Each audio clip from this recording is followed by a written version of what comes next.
Hola, ¿qué tal? Yo soy Abraham Dávila y este es su podcast en Sala de Espera, un programa dirigido a profesionales de la salud.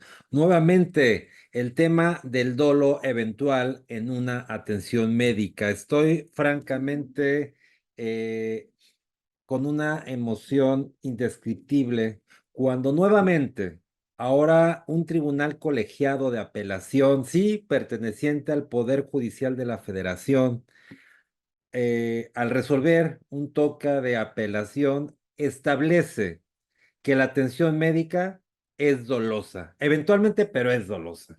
Esto no puedo creerlo, recordarán hace 10 años, cuando aquel caso de los 16 médicos de Guadalajara que nos tocó, por supuesto, participar, en donde efectivamente entonces Ministerio Público determinó la consignación de una averiguación previa señalando que la atención médica era dolosa de 16 médicos que dio origen a este gran movimiento nacional denominado Yo Soy Médico 17. Posteriormente, el Poder Judicial en el estado de Oaxaca con un médico ortopedista, el famoso caso Oaxaca, donde con el nuevo sistema de justicia, a pesar de que se habían señalado un grupo de delitos solamente que requirieran, que iban a requerir prisión preventiva oficiosa, aún así se señaló que la atención médica había sido dolosa y como tal se clasificó el delito de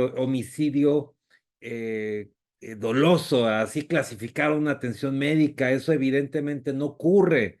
Nos hemos cansado una y otra vez al advertir a la autoridad, al Poder Judicial particularmente, que la atención médica no puede clasificarse como dolosa.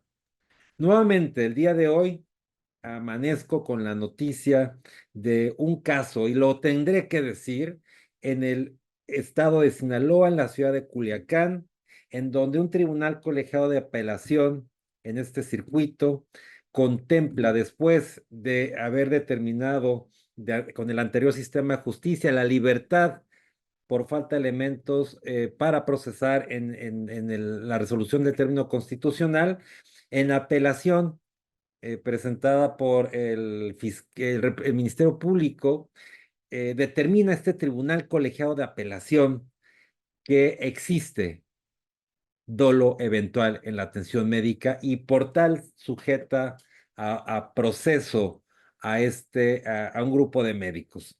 Esto no puede volver a seguir hoy en día cuando se plantea la necesidad de la reforma poder judicial. Soy el más absoluto convencido que eso debe ocurrir.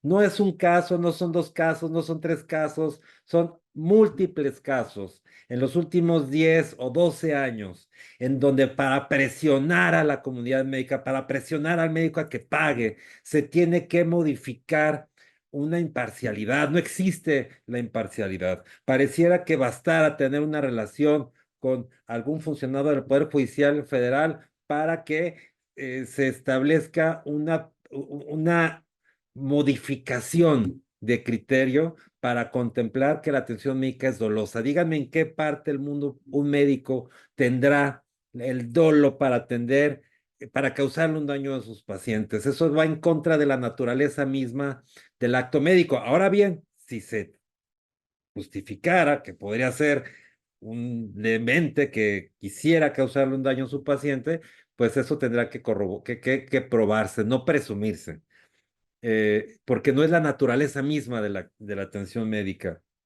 Por supuesto que no podemos estar conformes. Una sociedad con un poder judicial que actúa sistemáticamente de esta forma. No quiero saber en cuántos más casos, no solamente de médicos, en algo tan sencillo que pudiéramos contemplar de manera de día a día, o si no rutinaria, sí que la atención médica no puede ser dolosa. Imagínense qué puede pasar en la resolución de otro tipo de casos. Quiere decir que si me identifico, tiene una relación alguien con una de las partes, podría llegar a tener este tipo de resoluciones tan, digo, tan absurdas.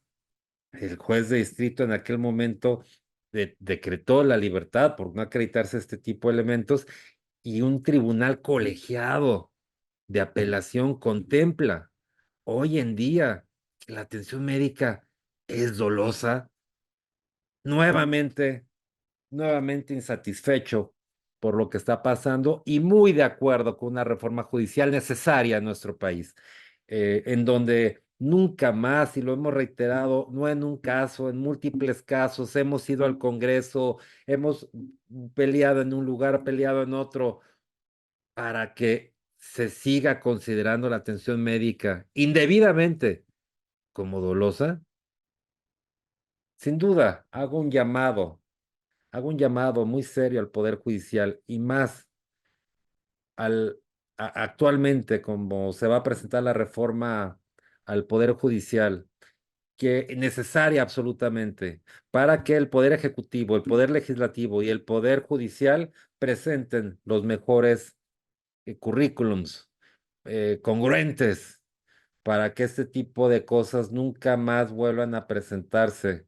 No, por supuesto que no acepto que quien haya elaborado esta resolución pueda seguir en una posición tan delicada como para frustrar una vida profesional solo sin ninguna evidencia, en algo tan claro. Imagínense qué pasará en más casos. Este llamado también lo hago a la comunidad médica para que se haga de persistir esta circunstancia, se tome una medida diferente. Esto no puede seguir, no podemos confiar en un poder judicial que insiste en utilizar la energía y coercitividad que le da la ley a sus resoluciones para presionar indebidamente a grupos como en este caso la comunidad médica cuando se tiene una relación con algún familiar paciente, porque todos al fin somos pacientes, todos. Sin embargo, el buen juzgador es imparcial, es completamente imparcial. Y así debería ser. Obviamente no lo es. No lo es. Y lo vemos aquí, en este caso, donde nuevamente se ha considerado en una resolución completamente sin fundamentos, completamente lógica, así lo digo, que la atención médica puede ser considerada dolosa. Esto es con intención, que el médico, desde que llevó a cabo la atención médica, tenía la intención de causarle un daño a su paciente, sí, de matarlo o de causarle una lesión. Eso es lo que dice la resolución. Eso es completamente inverosímil. Y que se plantee de esa manera, por supuesto que va en contra de lo que he pensado y por lo que he luchado de manera con mucha pasión por un tema de constitucionalidad, de legalidad, de un Estado de Derecho que hoy en día no nos lo está garantizando el Poder Judicial en este día. En eso consiste este podcast. Hago este llamado a una reforma judicial en donde este tipo de cosas no vuelvan a pasar y tiene que garantizarse por supuesto, por jueces y magistrados y por supuesto ministros de la Corte que tiendan a buscar lo mejor para este país y no para un interés personal. Este es su podcast en Sala de Espera, un programa dirigido a profesionales de la salud.